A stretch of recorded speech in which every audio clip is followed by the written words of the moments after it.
Hey, it's Gary from M.O.D. and Red Queen Ranch. Going to do a quick video on emergency field repairs on these bogey wheels for the Camso type tracks. This is a Polaris branded one, but it looks just like the Camsos that I have on mine, so I'm assuming they make the same thing.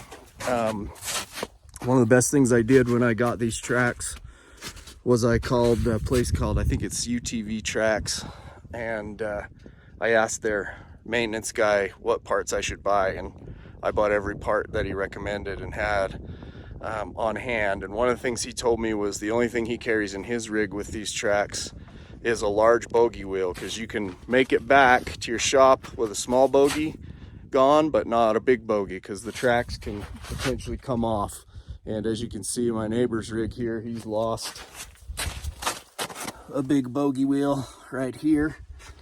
So I brought the tools that I keep on my rig, and I always keep a spare bogey and these tools on my rig so that if I've got to replace one of these in the field, I can. And now we're gonna do it for my neighbor to get his wife back up and running and back to her house tonight. He lives about 5 miles in on this unmaintained road in the winter, and the beginning of the county maintenance where this is kind of where we all stage our wheeled vehicles, and we're right back here is where the beginning of the county maintenance is, and I'm about another 3 miles that way. So I'll go through the tools and things I keep on my rig to fix this in the field. I keep a bin in the back. You can see they get a little muddy. One of the most important things you can carry in these rigs is I've found is a tarp, because inevitably if you're working on it, you're in the snow, and when you get wet you get cold, so a tarp is really important. So that's first thing. Okay, these are the tools I keep in my rig all the time. I keep a spare large bogey with new bearings in it all the time, and I keep this tool roll. And really the tools you need are a 19 socket and a 19 open-ended wrench. So there's those two, and you need a 17. So there's your 17. There's a ratchet. I also keep just a breaker bar in there, small one, and a few other tools, but those are the real tools that you need to do this job. So those are those, and a hammer. Always keep that. And since I knew I was coming to do this, those are the ones I keep on the rig. Since I knew I was coming to do this, I brought a puller, a 2-jaw puller, a Scotch-Brite pad, and my grease gun, because sometimes when these wheels give out, the bearings stay stuck on the races, and you can see that right there. That's on there, so I don't know if it's stuck or not. We're gonna have to see, but I'm gonna go ahead and pull that bolt and we'll see that. That bolt's a 17.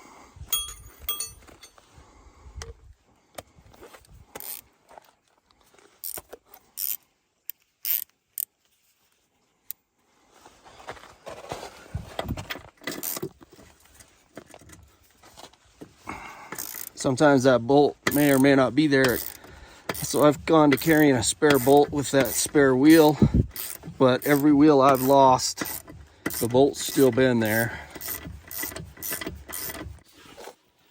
Okay, I've got that bolt in hand.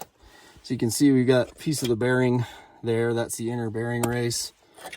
And there's the outer bearing race, and then that's a wheel seal, a grease seal. So now those weren't stuck. I don't need the puller, but I brought it just in case. So those bearings just disintegrated, and then the wheel just flew off.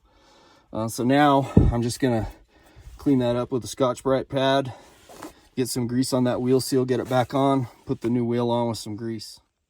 Okay, I cleaned that up best I could with a Scotch-Brite pad. Looks like that bearing was bad for a while and it's chewed that thing up. So that whole spindle should probably be replaced.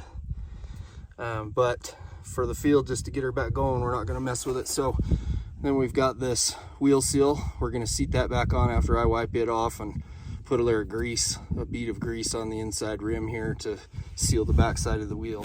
Okay, here's the wheel. New wheel, new bearings. I greased the inside there so that wheel seal's got something to seal against, and there's grease on the spindle and on the wheel. Now, it may or may not go on with the track tension. might be too tight, and it is. So before we can get that on, we got to loosen the track, which is done right back here. There's a lock screw or lock bolt, and then an adjustment. So those are both 19s, I believe. So we're gonna get first we're gonna loosen that rear one, that one, and that'll loosen it up, and then that's the adjustment screw. So we're gonna back it off and take some of the tension off these tracks so we can get that wheel on easier. Okay, you can see I've got that rear lock bolt tightened down or loosened up, and now I'm gonna just take this wrench, and that's why I keep a wrench, is it's hard to get a ratchet in there, and loosen that up till it adjusts the track tension. All right, I adjusted that counterclockwise to loosen the track tension. You can see that's pretty floppy. Now I'm just gonna go ahead and push that wheel back on there. I need 2 hands to do it, so I can't film, but I'm gonna push that wheel back on there, and then we'll tighten it down. Okay, got that wheel back on. Now we're just gonna put that bolt back on and hold it in place. We're going to use the human torque wrench just to get that on. There's a rubber cup that goes over this that she's missing. I brought a spare one of those too, so we'll fill that cap with grease and put it back on to keep debris out of that bearing. So we'll get that tightened down, and I'll show you the rubber cup. Okay, here's the rubber cup, grease cap. Turns out I didn't have one, so I just pulled one off of my rig there in the front, and I've got them at home. I'll put one on when I get back, so I want to get hers on there, and that just presses in place and forms a little grease seal to help keep water out of that bearing. It eventually gets in anyway, but that'll... Okay, now that wheel's back on. We got to readjust the tension, get that track tight.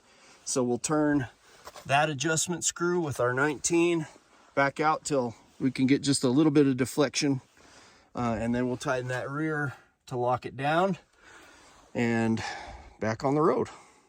Okay, I've adjusted that tension bolt, and you can see it's pretty tight. It's got a little bit of deflection, but that's about how you want it. And now we'll just tighten that rear